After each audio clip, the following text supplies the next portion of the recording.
এই ভাই, এই শোন না, বলছি কি আমার কথাটা একটু ভালো করে শোন। হ্যাঁ, তুই এই কথাটা আমার একটু রাখ। এক সেকেন্ড। আমি তো সব কথা শুনবো, একটা কথা বাদ দিয়ে। এই রাত্রিবেলা বৌদির সাথে দেখা করার আবদার কিন্তু করবি না একদম, ঠিক আছে? মা কি বলেছে শুনে নিয়েছো? এই কাল রাত্রিতে যদি তোমরা দুজন দেখা করো তাহলে কিন্তু তোমাদের দুজনের জীবনেই কাল এসে যাবে। সো যাও, চুপচাপ ফ্রেশ হও, দিয়ে ঘুমিয়ে পড়ো। আমি একটু ফ্রেশ হইনি। এই ভাই, এই শোন না, বলছি এখন তো আমার ঘুম আসছে না।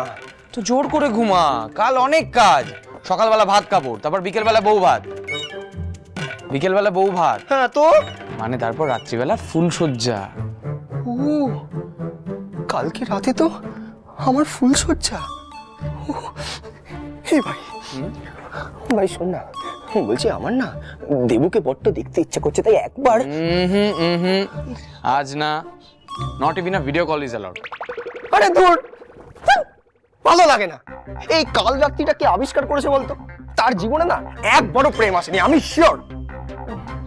আমার দেবু এত কাছে আছে, হ্যাঁ, তারপরেও রাতের বেলা ওকে একটু কাছে পাবো না। হ্যাঁ, এটা কিরকম অন্যায়? পেতেই পারিস, but at your own risk. মা যদি পরে ঝামেলা করে তাহলে কিন্তু আমি সামলাতে পারবো না। হ্যাঁ হ্যাঁ, তুই যা। আমাকে এই ঘরে বন্ধ করে তুই যে কি কি করবি খুব ভালো করে জানা আছে। তুই যা। মানেটা কি? কি বলতে চাইছিস? না বল। তুমি মানেটা বুঝতে পারছো না? বুঝতে পারছো না? ওরে বাবারে বাবারে, আমার সোনা ভাই মানে বুঝতে পারছে না। ও কিছু বুঝতে পারছে না, এদিকে সবকিছু করে ফেলছে। কেন রে?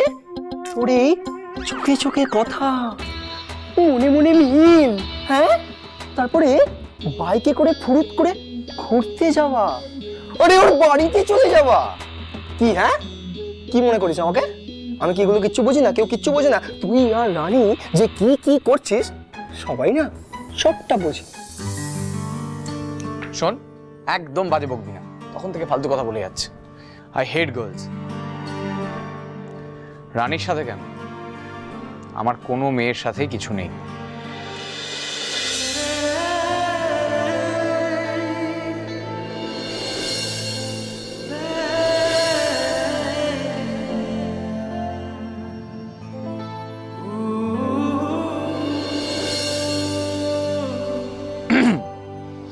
এই চেপে যা তো। হ্যাঁ, আর কত চাপবো বাধ্য না আমার? তোমার মুখ চোখে না ফুটে উঠছে। I hate girls. রানী কেন, কারোর সাথেই আমার কিচ্ছু নেই। বুঝি না আমি। হ্যাঁ বড় বৌদি, হ্যাঁ আমরা পৌঁছে গেছি, এখানে সব ঠিক আছে।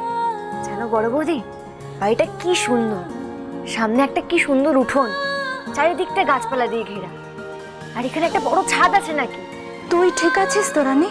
আরে হ্যাঁ, কেন থাকবো না? এত চিন্তা করো না তো আমাকে নিয়ে। মোটে তো 2 দিন, কাল বউ ভাত আর পরশুদিন ফেরা। বাবাকে বলে দিও চিন্তা যেন না করে। তুই আমার কথাটা মন দিয়ে শোন। দেবুর বিয়ের সময় ছোট কিন্তু অনেক কথা তুলেছে, তুই জানিস তো সেটা বল। তারপরেও কিন্তু বাবা তোকে ছেড়েছেন। এখন কিন্তু এমন উল্টোপাল্টা কোনো কাজ করিস না বাবু, যাতে বাবা আবার রেগে যান। মানে উল্টো পাল্টা করার কি আছে? বউ ভাত কাটিয়ে চলে যাবো ব্যাস। হ্যাঁ সে ঠিক আছে, কিন্তু তবুও তুই সাবধানে থাকিস। আর আমি কিন্তু কালকে সকালে আবার তোকে ফোন করব, কেমন? আর বাবা কিন্তু ঘুমোতে যাওয়ার আগে বারবার করে আমাকে বলে গেছেন যে তোকে যেন ফোন করে আমি খবরটা নিই। হ্যাঁ তো নিলে তো, করো না যখন খুশি ফোন, আমি মানা করেছি নাকি? আচ্ছা শোন, তুই পরশুদিন ফিরবি কিভাবে রে? আমি বরং একটা গাড়ি পাঠিয়ে দিই। হ্যাঁ আরে কেন, পরশুদিন তো সকালে ট্রেনে ফিরে যাব। আর আমি একা নাকি, আমার বন্ধুরাও তো আছে, একসঙ্গে ফিরে যাব আর 4-5 ঘন্টার মধ্যেই পৌঁছে যাব। বেশ ঠিক আছে, আমি বাবাকে সেটা বলে দেব।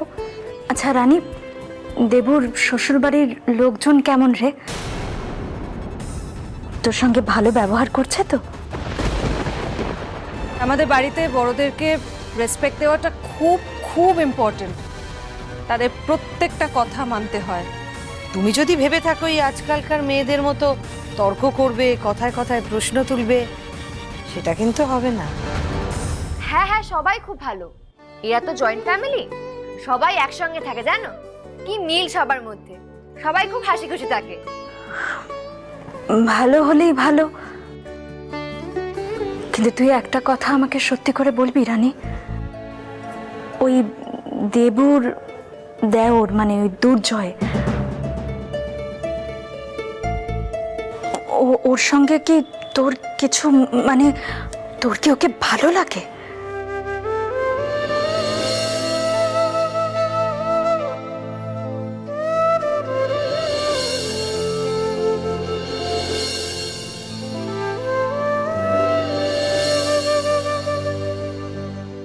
আর ওরও কি? ওসব কিছু নয় বড় বৌদি, তুমি তো জানো আমি ডাক্তারদের কত রেসপেক্ট করি। উনিও ডাক্তার, সেখান থেকেই কোথাও আমাদের মধ্যে একটা বন্ডিং তৈরি হয়েছে।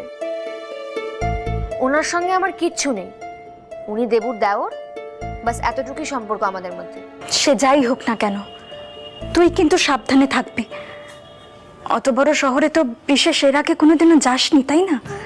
তো অত বড় শহরের মানুষের মন বোঝা তোর পক্ষে অসাধ্য রানী, তাই বলছি। আর শোন, রাত বেড়েতে কিন্তু তুই বাড়ি থেকে বেরোবি না, কখনো বেরোবি না। আমি কিন্তু তোকে বারবার করে সাবধান করছি রানী, কোনো ভুল কিন্তু করিস না বাবু। ওই দেখো কি অকারণ চিন্তা করো না তুমি। কেন বেরোবো আমি রাতে? এই তো আমরা এখন সবাই মিলে খেয়ে দিয়ে ঘুমিয়ে পড়বো, আর কাল সকাল থেকে তো অনেক অনুষ্ঠান, কেউ রাত জাগবো না। তুমি চিন্তা করো না বড় বৌদি, আমি এমন কিচ্ছু করবো না যাতে তোমাদের টেনশনে পড়তে হয়। সন্ধ্যের মধ্যে চলে আসবি সেজে গুজে, বুঝলি? লেট করবি না, আমি বারবার বলছি। হ্যাঁ বড় বৌদি, রাখছি, কাল সকালে কথা বলবো। আমি তোকে কল ব্যাক করছি, দাঁড়া। কি ব্যাপার, তুমি এখানে?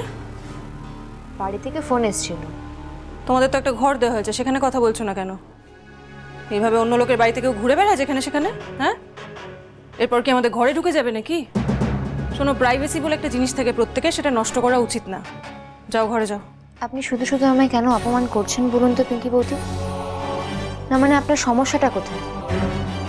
আমি আপনাকে সেদিন জেঠিমার ঘর থেকে বেরোতে দেখে ফেলেছিলাম বলে? কি বললে? কি দেখে ফেলেছিলেন? না মানে আপনি আপনার শাশুড়ির ঘরে গিয়েছিলেন, অথচ কাউকে সেটা বললেন না। আপনি যে শাড়িটা ছিঁড়ে ফেলতে পারেন সেটা আমি বুঝে গেছি বলেই আপনার আমাকে নিয়ে এত সমস্যা হচ্ছে, তাই না? খুব চালাক মনে করছো নিজেকে, তাই না? যা খুশি উল্টো পাল্টা বলে চলেছ। আমার বাড়ির লোককে ডাকবে, ডাকো। যাও ডাকো সবাইকে, আমি ডেকে দেবো। সবাইকে ডেকে বলো যে তুমি সেদিন আমাকে আমার শাশুড়ি মায়ের ঘর থেকে বেরোতে দেখেছিলে। কি হবে তাতে? তোমার কি মনে হয় রানী, আমার বাড়ির লোক আমার কথা ফেলে তোমার কথা বিশ্বাস করবে? তুমি কি সেদিন আমার শাড়িটা ছিঁড়তে নিজের চোখে দেখেছো নাকি এত যে পাকামো করছো? আমার বুদ্ধিটা যদি একটু বেশিই পাকা হয় কি করব বলুন?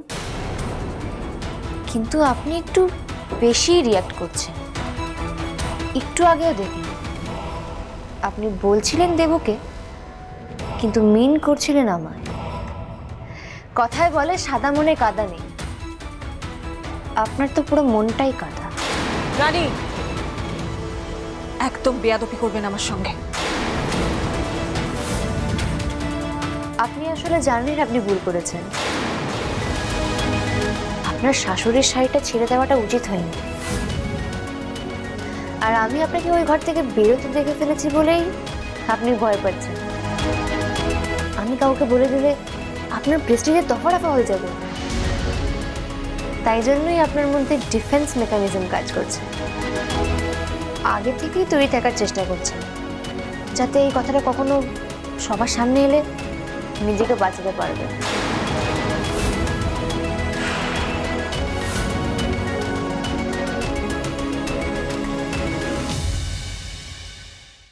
জয়ের থেকে দূরে থাকো।